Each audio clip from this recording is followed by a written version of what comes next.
ថ្ងៃនេះខ្ញុំនឹងមកលាយទឹកត្រីកោះកុងជូនបងប្អូនមើលដោយនៅក្នុងហ្នឹងគឺខ្ញុំមានក្រូចឆ្មានេះគឺជាទឹកក្រូចឆ្មាខ្ញុំបានច្បាច់លាយជាមួយនឹងក្រូចឆ្មាពណ៌ខៀវហើយនឹងពណ៌លឿងបងប្អូនហើយបើសិនជាបងប្អូនចង់បានល្បាយទឹកក្រូចឆ្មាដែលមើលទៅរៀងខាប់ដូចជាទឹកដោះគោអញ្ចឹងគឺបងប្អូនលាយជាមួយនឹងប៊ីចេងណាបងប្អូនយើងដាក់ក្រូចឆ្មាហើយយើងដាក់ប៊ីចេងហ្នឹងបងប្អូនដាក់ច្រើនឬតិចតាមចំណង់ចំណូលចិត្តហើយយើងកូរល្បាយនឹងឲ្យវារលាយចូលគ្នាអស់ហើយ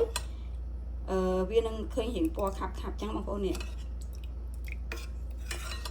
គឺជាទឹកក្រូចឆ្មាលាយជាមួយនឹងប៊ីចេងមកឃើញរៀងខាប់អញ្ចឹង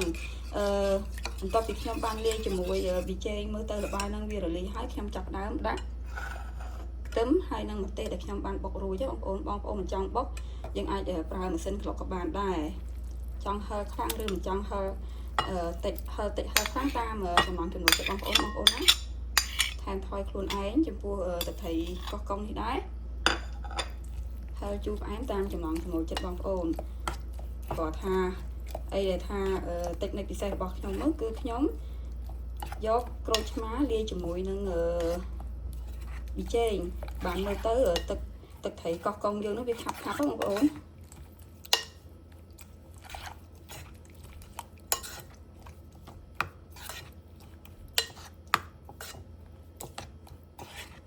កូរវារៀងចឹងហើយបន្ទាប់មកគឺខ្ញុំបន្ថែមស្ករសចំពោះស្ករសខ្ញុំអត់កំណត់ថាប្រមាណស្លាបព្រាបាយទេគឺថាខ្ញុំភ្លក់តាមចំណង់ចំណូលចិត្តថែមថយតាមខ្លួនឯងក៏ថាធ្វើមិនទឹកត្រីហ្នឹងយើងមើលទៅឲ្យវាខាប់ប្រៃផ្អែមជូរហឹរ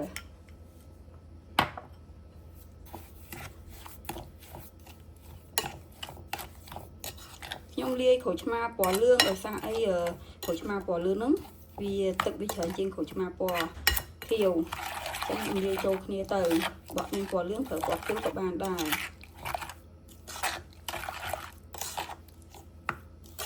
ហើយម្ទេសបងប្អូនដាក់លាយពណ៌ក្រហមពណ៌បៃតងទៅបានមើលទៅរៀងស្អាតពណ៌វាមើលទៅទាក់ទាញណាយើងញ៉ាំជាមួយរបៀបថាបកាកោះកុងឬក៏ជ្រលក់ត្រីសាម៉ាន់ហើយឥឡូវខ្ញុំបានដាក់ទឹកត្រីដាក់តាមចំណង់ចំណូលចិត្តបងប្អូនណាខ្ញុំអត់អាចកំណត់ថាទឹកត្រីប្រមាណស្លាបព្រាស្ករប្រមាណស្លាបព្រាទេធ្វើមិនមើលតាទឹកត្រីរបស់យើងហ្នឹងប្រៃផ្អែមហឹរជូរខាប់គឺថាល្មមហើយសម្រាប់ខ្ទឹមក្រហមវិញបងប្អូនចង់ប្រើក៏បានមិនចង់ប្រើក៏បានដែរតាមចំណង់ចំណូលចិត្តបងប្អូនណាអូយគ្រាន់តែលាយទឹកត្រីផ្អែមនេះទឹកត្រីបុកនេះឡើងទឹកមាត់អញ្ចឹងគាត់ថាតិចនិចពិសេសរបស់ខ្ញុំគឺថាបើសិនជាបងប្អូនចង់បានទឹកត្រីរៀងខាប់ហើយពណ៌រៀងទៅដោះគោបងប្អូនច្បាច់ក្រូចឆ្មាយកទៅទឹកហើយដាក់លាយល្បាយជាមួយនឹងប៊ីចេងហើយកូរវាឲ្យលាយចូលគ្នាហើយ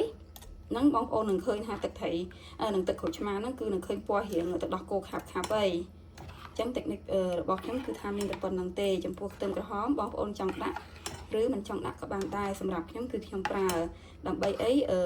ខ្ទឹមក្រហមហ្នឹងក៏ឈ្ងុយឆ្ងាញ់ណាស់បងប្អូនហើយវាយើងចិត្តយើងស្ដើងប្រទះចឹងទៅស្រួលយើងចាប់ញ៉ាំនេះខ្ញុំដាក់អស់បើខ្ញុំភ្លក់ណាបងប្អូនណាឥឡូវនេះខ្ញុំដាក់ខ្ទឹមក្រហមចូលអូយឡើងឈ្ងុយបងប្អូនហើយពេលលាយអញ្ចឹងហើយបងប្អូនទុកនៅក្នុងទូទឹកកកប្រើបានរាប់ខែបងប្អូនចង់លាយច្រើនឬក៏លាយតិច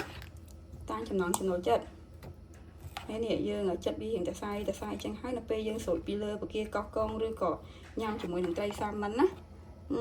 ឆ្ងាញ់មែនតើបងប្អូនរសជាតិវិញនិយាយថាហឹរប្រៃផ្អែមជូរចង់ហឹរហោះឬមិនហោះទេស្រេចចំណង់ចំណូលចិត្តបងប្អូនថែមម្ទេសតាមនឹងទៅអូយគ្រាន់តែកូរទឹកត្រីនេះក៏ហៀទឹកមាត់ដែរបងប្អូនអើយនេះឲ្យវារលាយចូលគ្នាឲ្យវាសព្វចឹងណាបងប្អូន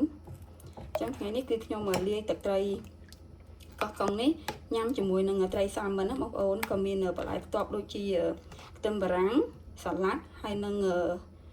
ឆៃថាវដែលយើងបានចិត្តជាតសៃយើងឈូសជាតសៃបងប្អូនឆ្ងាញ់ណាស់ហើយពេលញ៉ាំបងប្អូនផ្ទាប់ជាមួយនឹងខ្ទឹមបំពងរំលីងណារឹតតែពិសេសទៀតហើយថែមជាក់ដល់បងប្អូនចូលចិត្តនឹងទៅដាក់ទៅអូយត្រូវខ្នួចនេះណានេះ ចឹងទឹកត្រីកោះកុងរបស់ខ្ញុំនេះមើលទៅពណ៌វាខាប់ដូចដោះគោអញ្ចឹងណាគឺខ្ញុំបានប្រើក្រូចឆ្មាលាយជាមួយនឹងប៊ីចេងទុកមុនលាយទុកចោលវារលាយហើយចាំយើងចាប់ដើមផ្សំគ្រឿងណាបងប្អូនណាអញ្ចឹងទឹកត្រីកោះកុងរបស់ខ្ញុំថ្ងៃនេះគឺថាបានរួចរាល់ហើយបងប្អូនអរគុណច្រើនជម្រាបលា